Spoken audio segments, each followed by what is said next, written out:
پاکستان مسلم league نون کے قائد نواز شریف نے آئندہ ہفتے سے سیاسی سرگرمیاں شروع کرنے کا فیصلہ کر لیا۔ میڈیا رپورٹس کے مطابق ذرائع کے حوالے سے بتایا گیا ہے کہ نواز شریف آئندہ ہفتے سب سے پہلے مانسہرہ میں جلسہ عام سے خطاب کریں گے۔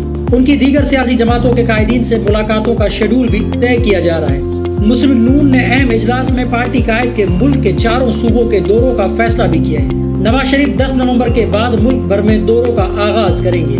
لاہور میں میڈیا سے گفتگو کرتے ہوئے مسلم لیگ نون کے رہنما حمزہ شہباز شریف نے کہا کہ اللہ پر مکمل بھروسہ ہے کہ پاکستان امن کا گہوارہ بنے گا۔ میاں نواز شریف کی قیادت میں ملک کو ٹھیک کریں گے۔ نون لیگ کو پھر موقع ملا تو معیشت کو ٹھیک کرنے کی کوشش کرے گی۔ دوسری جانب مسلم لیگ نون کے سینئر رہنما اور سینیٹر اسحاق ڈار نے صدر مملکت عارف الوی سے مستعفی ہونے کا مطالبہ کر دیا۔ جیو نیوز کو دیے گئے ایک انٹرویو میں انہوں نے کہا کہ سپریم کورٹ سے 2 مرتبہ آئین شکنی کے مرتکب قرار دیے جانے کے بعد صدر مملکت عارف الوی کو اخلاقی جرات کا مظاہرہ کرتے ہوئے مستعفی ہو جانا چاہیے۔ مسلم لیگ نون کے رہنما نے کہا کہ نواز شریف کسی کے ساتھ پھڈا نہیں کرتے، ہمیشہ ان کے ساتھ پھڈا کیا جاتا ہے۔